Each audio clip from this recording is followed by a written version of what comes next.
नमस्कार दोस्तों, आपके अपने चैनल धर्म भेदी में आपका स्वागत है। कैसे हैं दोस्तों आप सभी? आशा करती हूँ सभी कुशल मंगल होंगे। और ये बताने के लिए नीचे दिए हुए कमेंट बॉक्स में एक बार जय माता दी जरूर लिखें, ताकि मुझे पता चल सके कि आप सभी कुशल मंगल हैं। तो दोस्तों, आज के इस वीडियो में मैं आपको बताने जा रही हूँ कि खरमास क्या होता है और 2023 में खरमास अभी कब लगने जा रहा है, कब से कब तक रहेगा। खरमास में हमें कौन कौन से काम है जो हमें भूल कर भी नहीं करने चाहिए, जिससे हम अपनी जिंदगी को नर्क बना सकते हैं। तो दोस्तों, आज का ये वीडियो बहुत खास होने वाला है, इसीलिए वीडियो में अंत तक बने रहें। मेरे वीडियो को लाइक करें। जो मेरे चैनल पे पहली बार आए हैं, चैनल को जल्दी से सब्सक्राइब कर लें, क्योंकि मैं आपके लिए इस तरह के त्योहार से जुड़े हुए बहुत सारी जानकारियाँ और हिंदू धर्म से जुड़ी हुई किसी भी तरह के त्यौहार के बारे में, पूजा पाठ के बारे में जानकारियाँ देती हूँ। तो आप जल्दी से मेरे चैनल को सब्सक्राइब कर लें। जो मेरे चैनल पर पहली बार आए हैं वो भी सब्सक्राइब कर लें और नीचे दिए हुए बेल आइकन को दबाना ना भूलें, ताकि मेरे आने वाले वीडियो का नोटिफिकेशन आप तक सबसे पहले पहुंचे। तो दोस्तों, चलिए आपका ज्यादा समय ना लेते हुए अपने वीडियो की ओर आगे बढ़ते हैं। दोस्तों, खरमास क्या होता है? सबसे पहले हम जान लेते हैं कि हिंदू धर्म में खरमास को कई लोग मल मास भी कहते हैं। और खरमास वो होता है जिसमें हम किसी भी शुभ काम को नहीं करते हैं। ये कहा जाता है कि खरमास चालू हो गया है, कोई भी शुभ कार्य हो, विवाह हो, मांगलिक कार्य हो, या किसी को अपने घर को बनवाना है, या किसी कोई नई चीज करनी है, कोई नई खरीदारी करनी है, ये सब चीजें हम खरमास में नहीं करते हैं। और ऐसा क्यों नहीं करते हैं? मान्यताओं के अनुसार, पौराणिक मान्यताओं के अनुसार ये कहा जाता है कि खरमास के समय जो सूर्य देव होते हैं, जो उनके रथ में 7 घोड़े लगे रहते हैं, वो 6 महीने के बाद थक जाते हैं। तो 1 महीने वो आराम करते हैं, उनकी गति धीरी हो जाती है, वो पानी पीते हैं। तो उस समय गधे जो हैं उस रथ को खींचते हैं, तो उनकी चाल बहुत धीमी हो जाती है। इसीलिए कहा जाता है कि उसी काल को जो है हमें खरमास काल कहते हैं। इस काल में कोई भी शुभ कार्य करना वर्जित माना जाता है। तो 2023 में खरमास 15 मार्च बुधवार 6:33 से आरंभ हो जाएगा और 14 अप्रैल 2:59 तक रहेगा।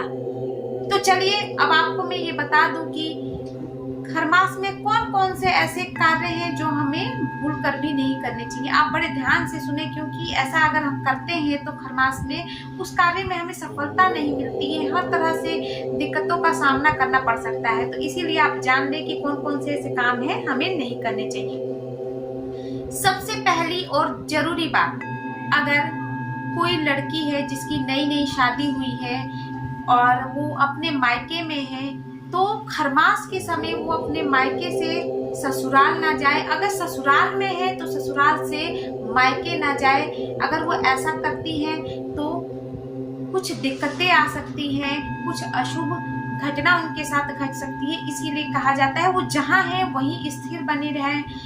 खरमास के बाद आप आ जा सकती हैं। और एक और दुविधा पड़ जाती है। देखिए दोस्तों, कभी कभी ना अचानक जो घटनाएं घटित होती हैं उसमें ये सब चीजों की गिनती नहीं की जाती है, क्योंकि वो होना है। अब मान लीजिए भगवान ना करे किसी के साथ कुछ ऐसी घटना घट गई कि उसे जाना जरूरी है, तो आप जा सकती हैं, बिल्कुल जाना पड़ेगा आपको। तो इसमें इस चीज की गिनती नहीं की जाती है। मगर अगर आपके साथ कोई घटना नहीं है, आप उसे जाना टाल सकती हैं, तो आप बिल्कुल ना जाए, एक जगह स्थिर बने रहे। दूसरी जरूरी बात, खरमास के काल में हमें कभी भी, अगर आपने कोई घर खरीदा है, गृह प्रवेश करना है, उसका आपका पूरा घर तैयार हो गया, अगर आपको अपने घर में प्रवेश करना है, नए घर में जाना है, अपने बच्चे का मुंडन करवाना है, या आपको अपनी बेटी की सगाई करवानी है, तो या कोई भी मांगलिक कार्य आपको करवाना है, पूजा पाठ को छोड़ के आप इसमें खरमास के समय कथा करवा सकते हैं, कीर्तन करवा सकते हैं, बल्कि ऐसा करना और अच्छा माना जाता है।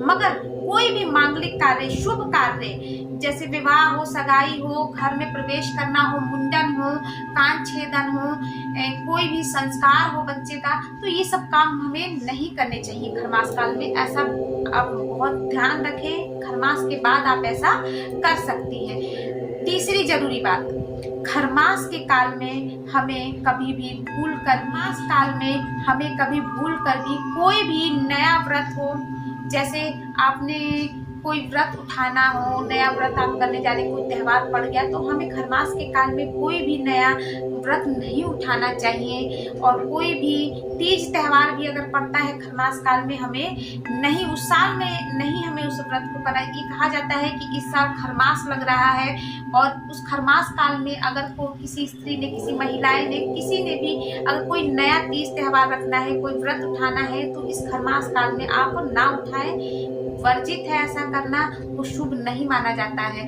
अगर मान लीजिए आप गुरुवार का व्रत रखती हैं, शुक्रवार का व्रत रखती हैं, अगर आपको कोई उद्यापन करना है तो आप उसको टाल सकती हैं, क्योंकि शुक्रवार का व्रत, गुरुवार का व्रत जो है उसे आप बढ़ा सकती हैं। एक शुक्रवार के व्रत में जो वैभव लक्ष्मी की कुछ महिलाएं व्रत करती हैं, उसे आप एक बार छोड़ के आगे बढ़ा दें।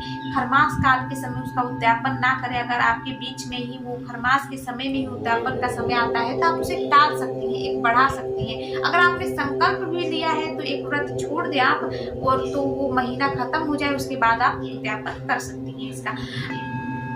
ये सारी बातें आपको ध्यान रखनी है। खरमास काल में हमें बिल्कुल भी ऐसे कार्य नहीं करने हैं।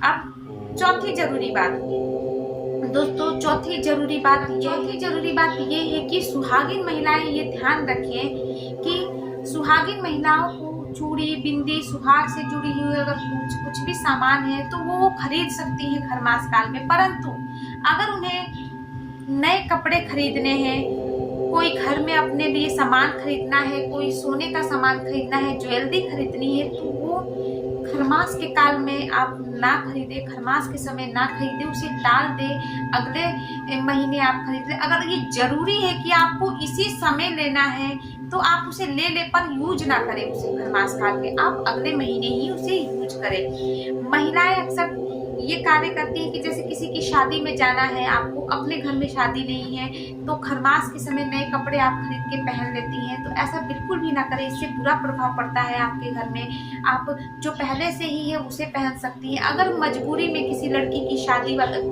आने वाली है, शादी की खरीदारी आपको करनी है, अपनी बेटी के लिए खरीदारी करनी है, नए जेवर बनवाने हैं, तो खरमास के समय आप ऐसा ना करें। उस काल में मांगलिक कार्य के लिए कोई भी सामान जो है, सुहाग से जुड़े हुए कोई भी सामान जो है, किसी बेटी के लिए, शादी के लिए कोई सामान है, वो खरमास के समय आप बिल्कुल ना खरीदें। खरमास के बाद उसकी खरीदारी करें। हाँ, कोई अगर इलेक्ट्रॉनिक सामान है आपके घर में जिसे आप टाल सकते हैं, जैसे फ्रिज हो गया, कि फ्रिज के बिना हम 1 महीने गुजारा चला सकते हैं, अलमारी के बिना गुजारा चला सकते हैं। कोई इलेक्ट्रॉनिक ऐसा महंगा सामान हो गया जैसे डीवीडी प्लेयर हो गया, टीवी हो गया, तो आप उसे टाल दें, अगले महीने ही खरीदें। मगर अगर जरूरी है, जैसे मोबाइल हो गया, मोबाइल हमारे टूट जाता है तो आप उसे खरीद सकते हैं। भाई इसके बिना गुजारा नहीं चल सकता है, वो बहुत जरूरी है, कोई सर्विस में है, जॉब में है, मोबाइल के बिना काम नहीं चल सकता है, तो आप वो खरीद सकते हैं। तो दोस्तों, ये कुछ छोटी छोटी बातें होती हैं जो ध्यान रखने योग्य है, और इसको आप ध्यान रखेंगे तो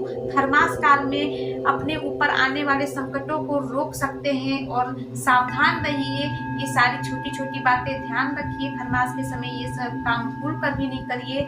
तो ये खरमास के बारे में मैंने आपको सारी जानकारियां दे दी।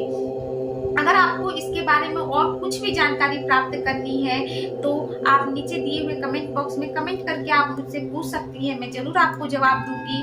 और अगर मेरा वीडियो आपको पसंद आए तो एक लाइक जरूर करें, कमेंट जरूर करें।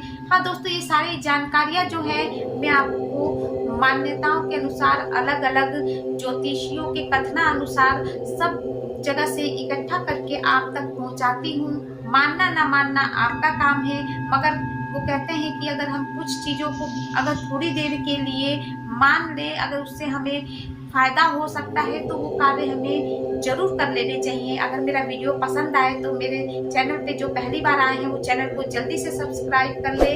और मैं फिर आऊंगी नए वीडियो के साथ, नए उपायों के साथ। तब तक के लिए नमस्कार।